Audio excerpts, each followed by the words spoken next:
महादेव सांगतात गरिबी कशामुळे येते. एके दिवशी महादेव आणि पार्वती देवी कैलास पर्वतावरती बसले होते. तेव्हा पार्वती देवींनी महादेवांना प्रश्न केला, हे प्रभू, माझ्या मनात एक प्रश्न आहे की माणसाच्या जीवनात गरिबी का येते आणि माणूस त्यापासून मुक्ती कसा मिळवू शकतो. तेव्हा श्री महादेव म्हणाले, हे देवी, तुम्ही हा प्रश्न विचारून सगळ्या मानवजातीचा उद्धार केला आहे. पण तुमच्या या प्रश्नाचं उत्तर मिळवण्यासाठी मी तुम्हाला एक कथा सांगतो. ही कथा जो कोणी सुरुवातीपासून शेवटपर्यंत ऐकेल त्याच्या जीवनातील सगळ्या इच्छा पूर्ण होतील. तेव्हा देवी पार्वती म्हणाल्या, तुम्ही मला ही कथा नक्की सांगा. तेव्हा श्री महादेवांनी कथा सांगायला सुरुवात केली. एका नगरामध्ये एक गुरु शिष्यांची जोडी राहत होती. तो शिष्य रोज गुरूंसाठी भिक्षा मागून आणत असे. असेच एके दिवशी तो आपल्या गुरूंबरोबर एका नगरात जात होता. चालता चालता संध्याकाळ झाली. ते एका शेताजवळ आले. त्या दोघांनाही खूप तहान लागली होती. तेव्हा त्या दोघांनी पाहिलं, त्या शेतामध्ये एक पडलेलं जुनं घर होतं. शिष्य गुरूंना म्हणाला, या ठिकाणी एक घर आहे. तहान लागल्यामुळे कंठ सुकू लागला आहे. आपण या घरात जाऊया, थोडं पाणी पिऊया आणि चालून चालून खूप थकलो आहोत आणि भूक पण खूप लागली आहे. रात्रही होणार आहे. आपण या घरात जाऊया आणि आज रात्री इथे विश्राम करून सकाळी उठून पुढील यात्रेला सुरुवात करूया. त्यानंतर ते दोघेही त्या घराजवळ पोचले आणि त्या घराचा दरवाजा वाजवू लागले. काही क्षणात एका व्यक्तीने दरवाजा उघडला आणि त्याचबरोबर त्या व्यक्तीची बायको दरवाजातून बाहेर आली. त्या व्यक्तीच्या बायकोच्या हातात लहान मूल होतं.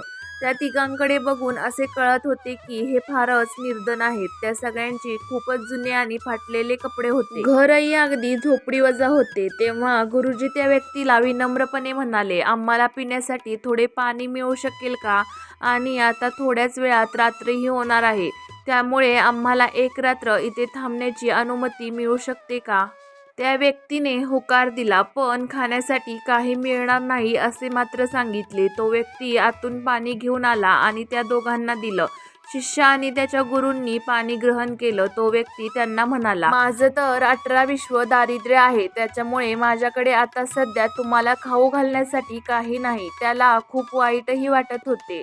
मग गुरुजी म्हणाले की तुमचं शेत तर खूप मोठं आहे. तुम्ही या शेतात काहीच पेरलं नाही.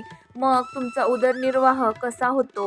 गुरुजींचं बोलणं ऐकून ती व्यक्ती म्हणाली, गुरुजी, आमच्याजवळ एक म्हैस आहे. ती खूप दूध देते आणि तिचं दूध विकूनच आम्ही थोडे पैसे कमवतो. त्याच्यावरच आमचा उदरनिर्वाह होतो आणि या म्हशीमुळेच माझ्या मुलासाठी कुठूनही दूध खरेदी करावे लागत नाही. ते दोघेही त्या व्यक्तीच्या घरी थांबले. थोड्या वेळाने देवाचे नामस्मरण करून ते झोपी गेले. अर्धी रात्र झाली तेव्हा अचानक गुरुजी झोपेतून उठले आणि आपल्या शिष्याजवळ जाऊन त्याच्या कानात खूप हळू आवाजात म्हणाले, आता आपल्याला इथून निघायला हवं. दोघे अंगणात आल्यावर गुरुजींनी गोट्यातली म्हैस ही आपल्याबरोबर घेतली. तेव्हा शिष्य गुरुजींना म्हणाला, गुरुजी, आपण तर ही चोरी करत आहोत कारण त्याच्यावरच त्यांचा उदरनिर्वाह चालतो. पण गुरुजी मात्र काहीही बोलले नाहीत आणि ते म्हशीला घेऊन निघाले. शिष्य मात्र गुरूंच्या या वागण्यामुळे खूप अचंबित झाला होता, कारण त्याच्या गुरुजींनी त्याला कधीही कुणाबरोबर चुकीचं करायला शिकवलं नव्हतं. त्याचे गुरुजी नेहमीच अशा गोष्टींना चुकीचे म्हणत होते. शिष्यानं विचार केला, आज पहिल्यांदा गुरुजी हे काय बोलत आहेत. असं तर त्यांनी कधी कुणाबरोबर करण्याचा विचारही केला नाही. पण शेवटी ते दोघे त्या व्यक्तीच्या म्हशीला घेऊन जंगलाच्या दिशेने निघाले. त्यांनी त्या म्हशीला जंगलात एका अशा ठिकाणी सोडलं जिथून त्या व्यक्तीची म्हैस घरी परत येणं खूपच कठीण होतं. त्यानंतर ते दोघं त्या जंगलातून बाहेर आले आणि त्या व्यक्तीच्या घरी न जाता ते सरळ आपल्या आश्रमात निघून गेले. गुरुजी मात्र पहिल्याप्रमाणे राहत होते, जसं त्यांनी कोणाबरोबर काही चुकीचं केलं नाही. पण शिष्याच्या मनात हा विचार नेहमी येत असे की त्याच्या गुरुने त्या गरीब आणि असहाय्य व्यक्तीबरोबर चुकीचे केले आहे. त्या व्यक्तीचं घर उद्ध्वस्त झालं असेल. असे करत करत काही वर्ष निघून गेली.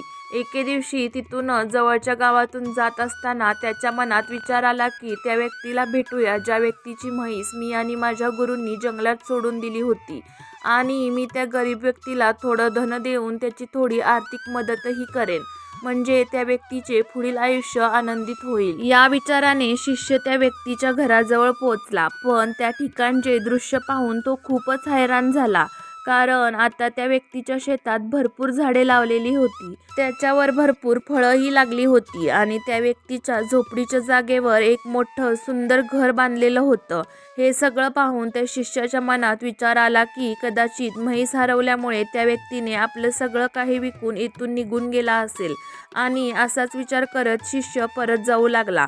तेव्हा त्याची नजर त्याच व्यक्तीवर पडली. शिष्य त्या व्यक्तीजवळ जाऊन म्हणाला, कदाचित तुम्ही मला ओळखलं नाही. कितीतरी वर्षापूर्वी मी तुम्हाला भेटलो होतो. तेव्हा ती व्यक्ती म्हणाली, मी तुम्हाला कसा विसरू शकतो. तुम्ही त्या रात्री न सांगताच माझ्या घरून निघून गेला होतात आणि त्याच रात्री आमची म्हैस पण माहीत नाही कुठे निघून गेली आणि ती आजपर्यंत आमच्याजवळ परत आली नाही. काही दिवस म्हैस हरवल्यामुळे मी खूपच दुःखी होतो. मला काहीच समजत नव्हतं की मी आता काय करू. पण कुटुंबाला जगवण्यासाठी काही ना काहीतरी काम करणं गरजेचं होतं.